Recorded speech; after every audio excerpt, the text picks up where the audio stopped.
Olo Janak, how do we self-regulate? You're the chair of Kenya Correspondents Association, and correspondents, of course, make a huge part of the newsroom in terms of their spread. They are in wako mashinani, and as a result, they are very much in contact with county governments, who we know, by the time they call you for a story, they do not want negative press. They want, something that is positive. So as a result, there is almost a culture that if they call you, it's almost a given that they will either, facilitate or pay VAT, as I hear it's called. What I want to say is that at the Kenya Correspondents Association, we even have research in terms of correspondence. There are working conditions, contributions to the, media industry. So all the problems are known. They just keep mutating from one level to another, like from, brown envelope to briefcase or M-Shwari or some M-Pesa. Media gurus. Yes, media gurus. Now, what we are saying is, the elephant in the room is how do we want to behave? Because as Victor said and my colleagues, we cannot justify corruption even if we are paid. I mean, we have the house managers. I mean, you have what you call Mboch and everybody else and watchmen and so on.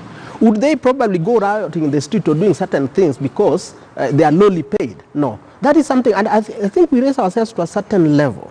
Of course, right now, with the coming of the counties, there are dynamics that are changing. But one of the things I would like to let you understand, and the rest of, is that in the counties, it is not even a uniform way of dealing with all the journalists, because the journalists in the counties are split up into different groups. They are the pro-governor group, the pro-rival group, Now, in some counties, the worst thing is that the governors and the communication officers have decided which journalists should deal with them, and some of them even allocate budgets. Some of them even use their names to send stories to Nairobi, even when the journalists themselves have not written those stories, and say, put it in the name of so-and-so. So it's a cartel that runs from there up to Nairobi. So that a story from there is planted into in the media using somebody inside. So, true, journalists are generally vulnerable because the conditions need to be improved. But I think we have had this. No excuse. No excuse. I think the discussions we have had internally among media stakeholders is that there is need for more discussion around this and a common approach. And this also goes to even the media owners, the media managers and so on, because journalists are employed like every other worker. Are we using the standards? For example, there's the Employment Act and so on. Are we using that? Because people fear to confront media. Other people can be confronted, can be taken to court. But the media people, even when they are mistreating journalists, nobody wants to confront them. We have had discussions with the media managers and so on. In this book here, we have an annexure where we presented to media owners and managers at sittings like this and say, what can we do together? So I think the most important thing, while we admit that journalists are generally disadvantaged, especially in the counties, one, the integrity level that we want to maintain is sometimes a personal choice. But I want to agree, and that is something that all of us agree on, that certain things must be done at different levels, including all right, Eric, your thoughts, self-regulations. Let's talk solutions now and how we can ensure that we maintain the sanctity and the value that journalists should have, despite the fact that we say, yes, there are those who may be vulnerable, but that is still no excuse for them to be in impunity or corrupt. I think the step number one is that we must improve the terms and conditions of service of all media workers, especially correspondents. Once we've done that, then number two, all the media houses then come up with the policies. I know there are different media houses that have different policies on how they are fighting graft among their employees, so that employees are made to adhere to the guidelines and the policies that have been established by those media houses. Then number three, the regulator also has a role to play, because the regulator also gives accreditation to this journalist. Then the regulator must also ensure that journalists adhere to code of conduct for practice of journalism in Kenya, so that any journalist who has been accused or who is known to be taking VAT, action is taken, and that journalist is deregistered and not allowed to practice in Kenya. So we have got different players who ought to do different things so that we are able to address this problem. One, if we are able to address terms and conditions of service, then there will be no any other excuse. The number two, media houses will take action against their employees to ensure that they do not do this. Then the regulator. also take action against journalists who are accused or who are found to have participated in these illegal activities. Evans, your thoughts on solutions and how we need to deal with this once and for all? I tend to agree very much with Eric, but one of the things I think we need to put emphasis on, I think there should be so much in-house training for journalists, on especially on their code of conduct.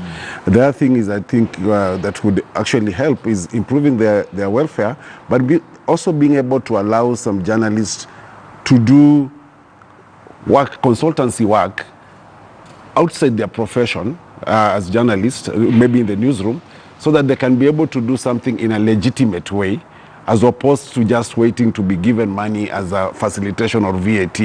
I think also important is that those people known, like Victor has actually mentioned, particular people, even my colleague has mentioned particular people who are fond of giving journalists money. These are people we need to actually identify and even black out them. Because why are they giving that money? Because they want maybe to get some sort of preferential treatment in terms of coverage. So you give money and you get nothing. And even journalists, and also the deployment of journalists to various areas. I think it's like even in the civil service, we normally say that if you are left to stay in one area for a long time, you create a cartel, and then it's very difficult to remove you there. So I think the way the media organizations work is that they should be able to identify which journalist is in a certain area for a long time and try to move them so that you can be able to scuttle. Be difficult with correspondence, because some of them are actually just at home and work for different media houses on a freelance basis. Victor, your thoughts on how we can deal with this? First of all, let's start with internal dealing, because I think self-regulation is important. And before we even, I mean, there are laws against corruption, there are laws against impunity. How do we self-regulate to ensure that as media practitioners, first of all, we have checked ourselves? You know, and that's where it is. We must get mad at ourselves first. That's what is happening to us, you know. And that's us with me, you, and everybody. That if Victor is involved in this in such a manner, what do we do as colleagues? What do we do as an employee? Because, you know, in one media house where people have not been paid for 6 months, and they report a case and we go to find out. And the editor is so happy and comfortable and is telling us, you know, here I have not paid my guys, but I don't know how they survive. Some of them are driving cars, and, you know, some of them even in some stations outside send their people, and they also get a percentage of what the guys got outside there. And that's why you are seeing even getting internship for men is becoming important, because even us in the news, we want to get people that we can then send out who will be bringing out percentages of what they get from the field. You know, if that is the level we are going, then it's wrong. So internally, we must be mad. I have seen, twice, Nation started writing in one of their pages saying cases of corruption report. It would be interesting if we just got 1 or 2 cases, what was happened, however they received a case and what happened. You know, so that some of these things become lessons learned. 2, I mean, I'm aware, Media Council, we have recalled 6 press cards for people who we got cases that were involved, So while they are being investigated, because we don't have powers for criminal investigation, but while they are going through that process, we have withdrawn our card and dissociated ourselves from those people, so that the process ends. I remember the case in Standard here, where Standard said we give them time, they do an internal investigation to establish.